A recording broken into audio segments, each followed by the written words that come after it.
Om Sai Ram. This is Sai Satcharitra, chapter 18 and 19. This chapter covers the following: the stories of Mr. Sathe and Mrs. Deshmukh, encouraging good thoughts to fruition, variety in Upadesh, a slanderer is corrected, and remuneration for labor. In the last two chapters, Hemadpant described how a rich gentleman aspiring for quick Brahma-Jnana was treated by Baba. And now in these two chapters, he describes how Hemadpant was accepted and blessed by Baba, how Baba encouraged good thoughts and fructified them, and gives his teachings regarding self-improvement, slander, and remuneration for labor. Preliminary. It is a well-known fact that the Sadguru looks first at the qualifications of his disciples and then gives them suitable instructions without unsettling their minds in the least. And he leads them on towards the goal of self-realization. In this respect, some say that what the Sadguru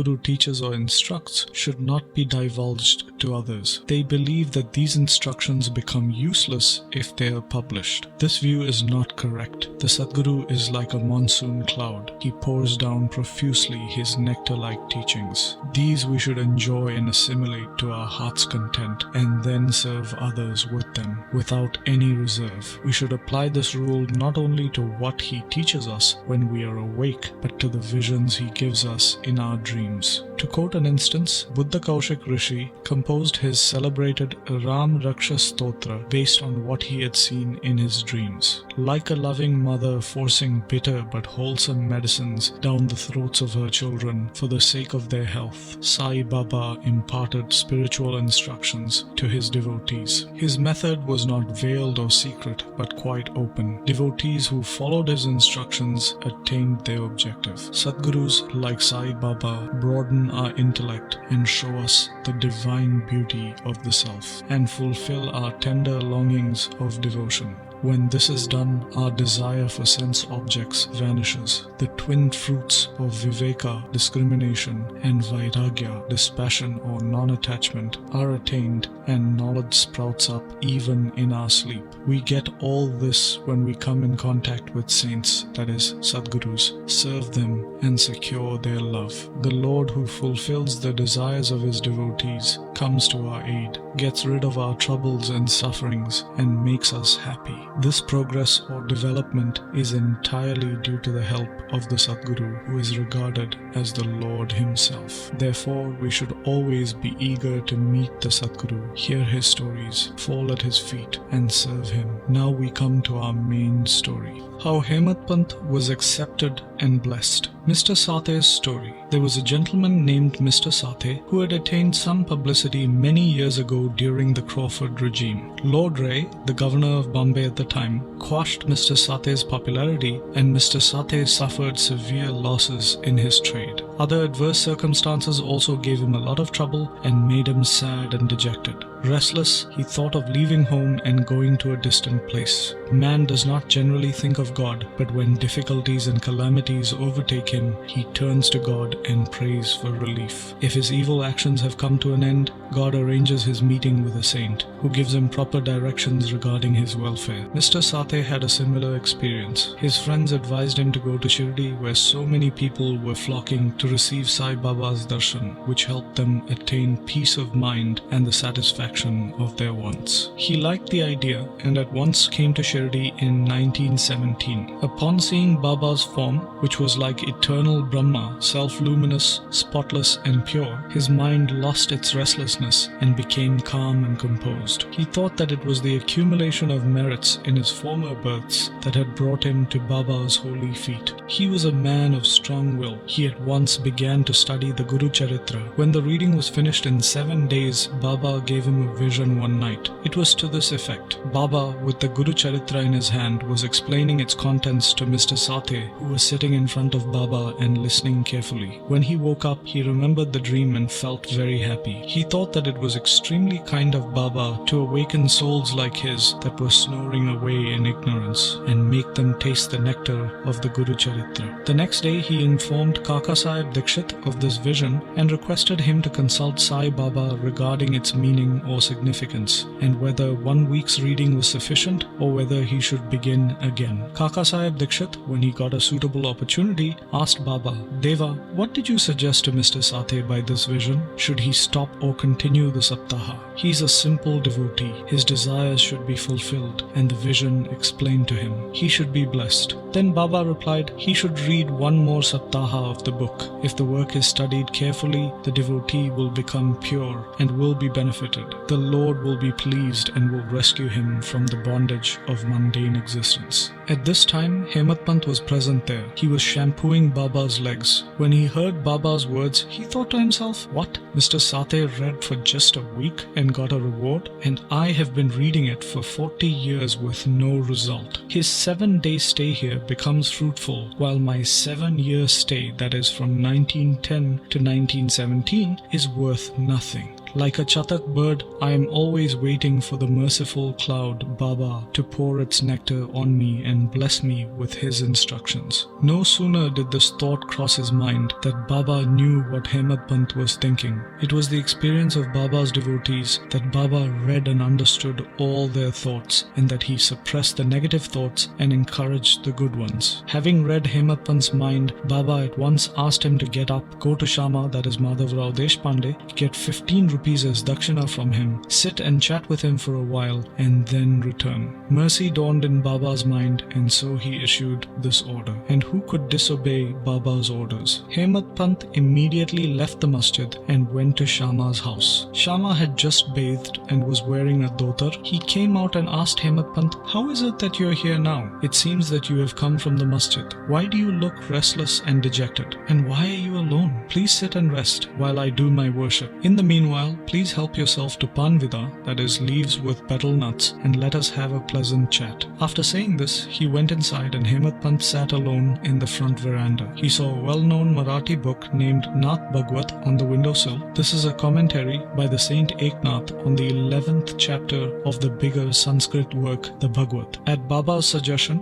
Bapu Sahib Jog and Kaka Sahib Dikshit read daily in Shirdi the Bhagavad Gita with its Marathi commentary named Bhavarata Deepika or Jnaneshwari, a dialogue between Krishna and his devotee and friend Arjuna, Nath Bhagwat, a dialogue between Krishna and his servant devotee Uddhava, and also Eknath's other big work, Bhavarata Ramayana. When devotees came to Baba and asked him certain questions, he sometimes answered them in part and asked them to go and listen to the readings of the above mentioned works, as these are the main treatises of Bhagavad Dharma. When devotees went and listened, they got full and satisfactory replies to their questions. Hemadpant also used to read daily a few portions of the book Nath Bhagwat. That day, he had not completed the daily portion of his reading, but had left it unfinished in order to accompany certain devotees who were going to the masjid. When he took the book from Shama's windowsill and casually opened it, he found, to his surprise, that the unfinished portion turned up. He thought that Baba had sent him very kindly to Shama's house to enable him to complete his daily reading. So he went through the unfinished portion and completed it. As soon as this was over, Shama, after performing his worship, came out and the following conversation took place between them. Hemadpant, "I have come with a message from Baba. He has asked me to return with 15 rupees as dakshina from you, and also to sit with you for a while, have a pleasant chat, and then return to the masjid with you." Shama, rather surprised, "I have no money to give. Please take my 15 namaskaras or bows in lieu of dakshina." Hemadpant, "All right, your namaskaras are accepted. Now let us chat for a while. Tell me some stories and Leelas of Baba which will destroy our sins. Then sit here for a while. Wonderful is the Leela of this god, Baba. You know it already. I am a village rustic, while you are an enlightened citizen. You have seen some Leelas since you came here. How could I describe them to you? Well, eat the panvida while I go in and get dressed." In a few minutes, Shama came out and began talking to Hemadpant. He said, "The Leela of this god or Baba is inscrutable. There is no no end to his Leelas. Who can really see them? He plays with his Leelas and yet he is unaffected by them. What do we rustics know? Why does Baba not tell stories himself? Why does he send learned men like you to fools like me? His ways are inconceivable. I can only say that they are not human. With this preface, Shama added, I now remember a story which I shall relate to you. I know it personally. As a devotee is resolute and determined, so is Baba's immediate response. Sometimes Baba puts the devotees to severe test and then gives them Upadesh or instructions. As soon as Hemadpant heard the word Upadesh, a flash of lightning crossed through his mind. He at once remembered the story of Mr. Sathe's Guru Charitra reading and thought that Baba might have sent him to Shama in order to bring peace to his restless mind. However, he curbed this feeling and began to listen to Shama's stories. They all showed how kind and affectionate Baba was to his devotees. Hemadpant began to feel a sort of joy while hearing them. Then Shama began to tell the following story. Mrs. Radhabai Deshmukh's story. There was an old woman named Radhabai. Upon hearing of Baba's fame, she came to Shirdi with the people of Sangamner. She received Baba's darshan and was very satisfied. She loved Baba dearly and resolved in her mind that she would accept Baba as her guru and get some upadesh or spiritual advice from him. She knew nothing else. She was determined to fast herself unto death until Baba accepted her and gave her some upadesh or mantra. She stayed in her lodging and stopped eating any food or drinking water for 3 days. I was frightened by this ordeal of the old woman and interceded with Baba on her behalf. I said, Deva,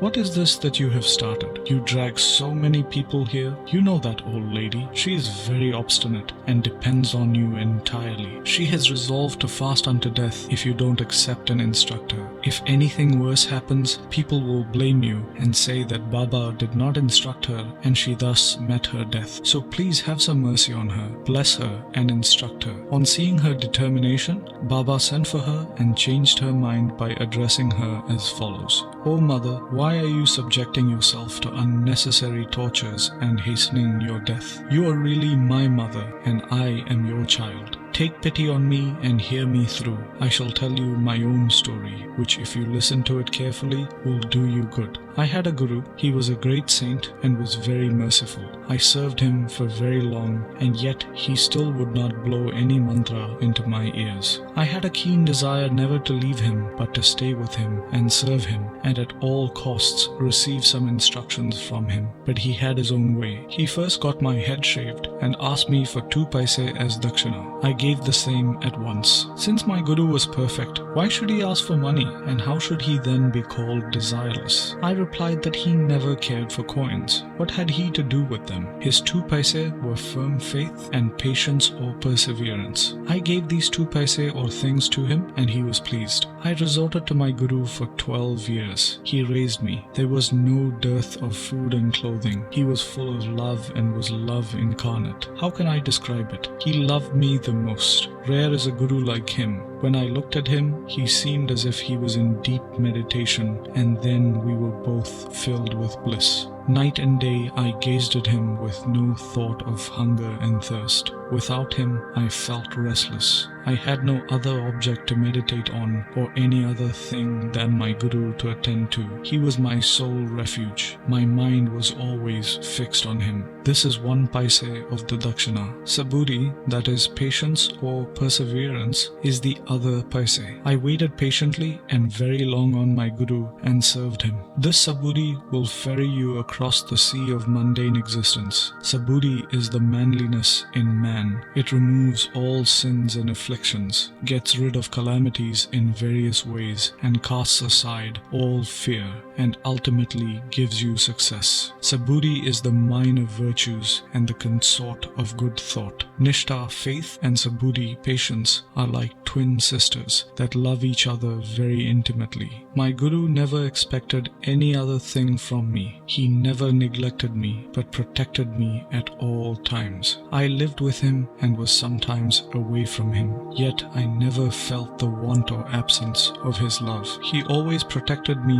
by his glance, just as the tortoise feeds her young ones, whether they are near her or away from her on the other side of the river bank. "O mother, my Guru never taught me any mantra, then how can I blow any mantra into your ears? Just remember that the Guru's tortoise-like loving glance gives us happiness. Do not try to get a mantra or Upadesh from anybody. Make me the sole object of your thoughts and actions, and you will no doubt attain Paramartha, the spiritual goal of life. Look at me wholeheartedly, and I in turn look at you similarly. Sitting in this masjid, I speak the truth and nothing but the truth. No sadhanas or proficiency in the 6 Shastras are necessary. Have faith and confidence in your Guru. Believe fully that the Guru is the sole actor or doer. Blessed is he who knows the greatness of his Guru and thinks him to be Hari, Hara and Brahma, or Trimurti incarnate. Instructed in this way, the old lady was convinced. She bowed to Baba and gave up her fast. Hearing the story carefully and attentively and noting its significance and appropriateness, Hemadpant was moved from top to toe. He was overflowing with joy, his throat was choked, and he was unable to say a single word. Shama, on seeing him in this condition, asked him, "What is the matter with you?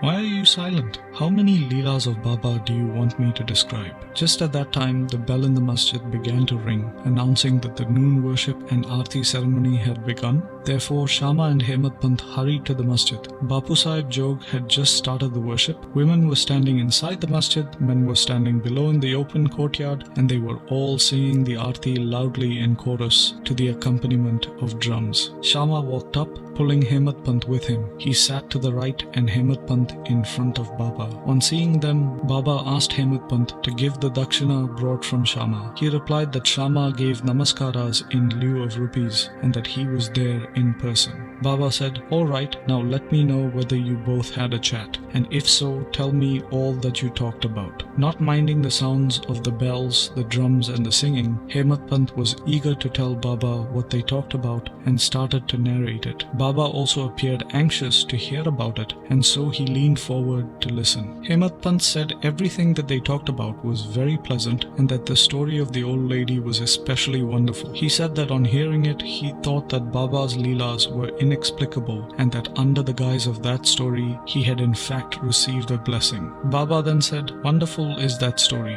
How were you blessed? I would like to know everything in detail from you, so tell me about it." Then Hemadpant related in full the story which he had heard a little while before and which had made a lasting impression on his mind. Hearing this, Baba was very pleased and asked him, "Did the story strike you and did you catch its significance?" He replied, "Yes, Baba, the restlessness of my mind has vanished and I have got true peace and rest and come to know the true path." Then Baba spoke as follows, "My method is quite unique. Remember well this one story and it will be very useful. To get the knowledge or realization of the self, dhyana or meditation is necessary. If you practice it continuously, the vrittis or thoughts will be pacified. Then, being quite desireless, you should meditate on the Lord who is in all creatures, and when the mind is concentrated, that goal will be achieved. Meditate always on my formless nature, which is knowledge incarnate, consciousness and bliss. If you cannot do this, meditate on my form from top to toe, as you see here. As you go on doing this, your vrittis will concentrate on one point, and the distinction between the dhyata, meditator, dhyana, act of meditation, and dhyeya, the object meditated upon, will be lost, and the meditator will be one with the consciousness and will be merged in the Brahman. The mother tortoise is on one bank of the river, and her young ones are on the other side. She gives neither milk nor warmth to them. Her mere glance gives them nutrition. The young ones do nothing but remember, that is, meditate upon their mother. The tortoise's glance is to the young ones a downpour of nectar, their only source of sustenance and happiness. Similar is the relationship between the Guru and his disciples. As Baba finished saying these last words, the chorus of the Aarti stopped and everyone shouted out loudly in one voice, "Victory to our Sadguru Sai Maharaj, who is existence, knowledge and bliss." devotees. Dear readers, let us imagine that we are at this time standing among the crowd in the masjid, and let us join them in this Jai Jaikar. After the Aarti ceremony was over, prasad was distributed. Bapu Sahib Jog advanced as usual, and after bowing to Baba, gave into his hand a handful of sugar candy. Baba gave this entire quantity to Hemadpant and said to him, "If you take this story to heart and remember it well, your state will be as sweet as the sugar candy. All your desires will be fulfilled and you will be happy." Hemadpant bowed before Baba and implored, "Do favor me like this, bless and protect me always." Baba replied, "Hear the story, meditate on it and assimilate its spirit. Then you will always remember and meditate on the Lord, who will manifest himself to you." Dear readers, Hemadpant got the prasad of sugar candy then, and now we get the prasad of this sugar candy, that is, this story. Let us drink it to our heart's content, meditate on it, assimilate it, and be strong and happy by Baba's grace. Towards the end of the 19th chapter, Hemadpant has dealt with some other matters which are given below. Baba's advice regarding our behavior. The following words that Baba said are general and invaluable. If they are remembered and acted upon, they will always do you good. Unless there is some relationship or connection, nobody goes anywhere. If any men or creatures come to you, do not discourteously drive them away, but receive them well and treat them with due respect. God will certainly be pleased if you give water to the thirsty, bread to the hungry, clothes to the naked, and give strangers a place to rest. If anybody wants any money from you and you are not inclined to give, do not give, but do not bark at them like a dog. Let anybody speak hundreds of things against you. Do not resent by giving them any bitter reply. If you always tolerate such things, you will certainly be happy. Let the world go topsy-turvy. You remain where you are, standing or staying in your place. Watch calmly the show of all things passing before you. Demolish the wall of difference that separates you from me, and then the road for our meeting will be clear and open. The sense of differentiation as I and thou is the barrier that keeps the disciple away from his guru, and unless that is destroyed, the state of union or atonement is not possible. Allah Malik, God is the sole proprietor. Nobody else is our protector. His method of work is extraordinary, invaluable, and inscrutable. His will be done, and He will show us the way and satisfy our heart's desires. It is on account of a past relationship that we have come together. Thus, let us love and serve each other and be happy. He who attains the supreme goal of life is immortal and happy, while all others merely exist. Encouraging good thoughts. It's interesting to note how Sai Baba encouraged good thoughts. You have to surrender yourself completely to him with love and devotion, and then you will see how he helps you with so many things. A saint once said that when you get a good thought immediately after awakening from your sleep, and if you cultivate the same thought during the day, your intellect will unfold and your mind will attain calmness. Hemadpant wanted to try this. On a Wednesday night, before going to bed, he thought,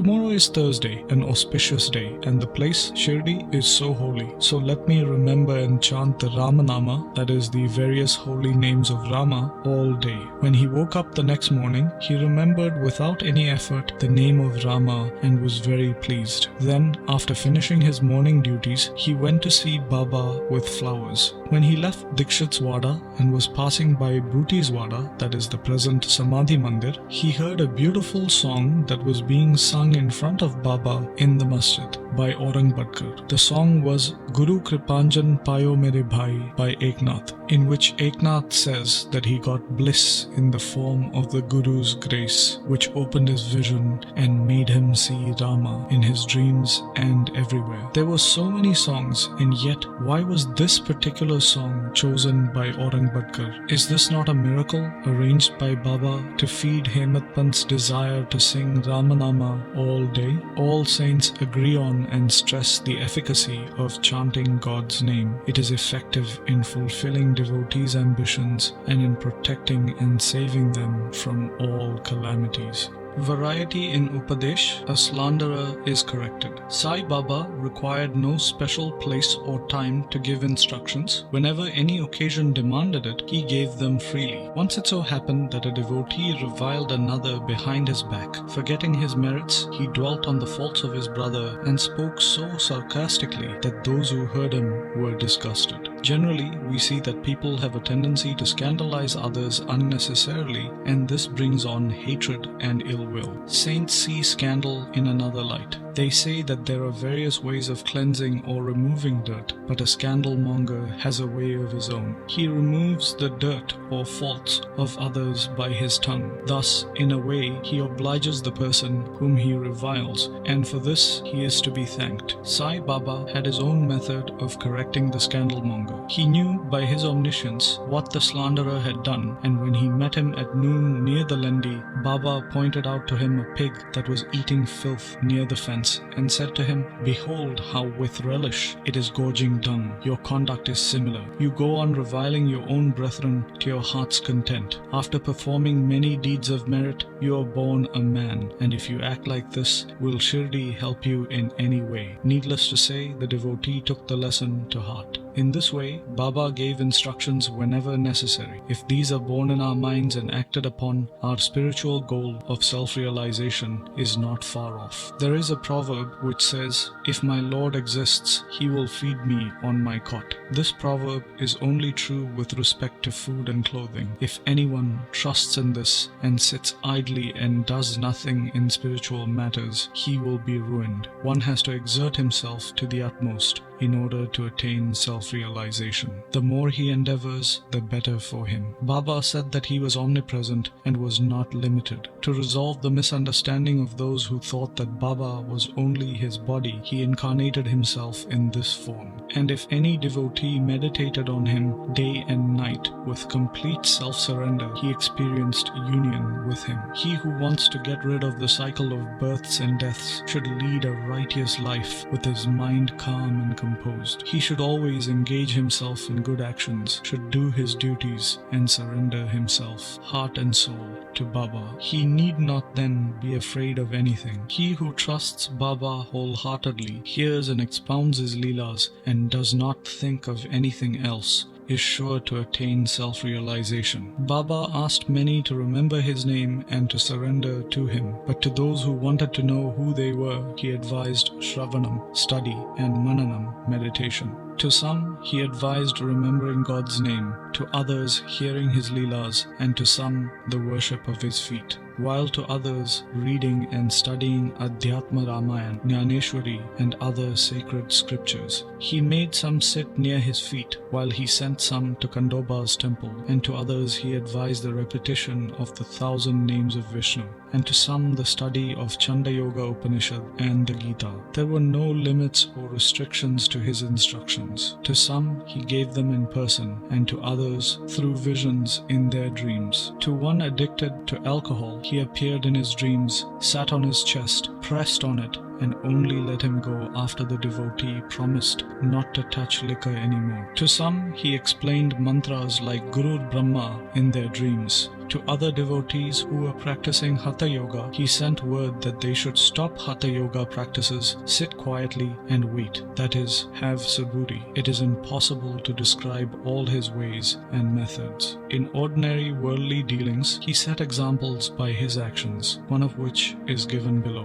Remuneration for labor. One day at noon, Baba walked up to Radha Krishna Mai's house and said, "Bring me a ladder." A few men brought one and leaned it against a wall, as directed by Baba. He climbed up on the roof of Vaman Gonkar's house, walked over the roof of Radha Krishna Mai's house, and then climbed off from the other side. No one knew why Baba did this. Radha Krishna Mai was, at that time, suffering from malaria. It may have been to drive off that fever that he climbed on the roof. Immediately after getting off the ladder, Baba paid 2 rupees each to the persons who brought the ladder. Somebody asked Baba why he paid so much for this. He replied that nobody should take the labor of others in vain. The worker should be paid his dues promptly and liberally. Bow to Sri Sai, peace be to all. And this brings us to the end of Sai Satcharitra chapter 18 and 19.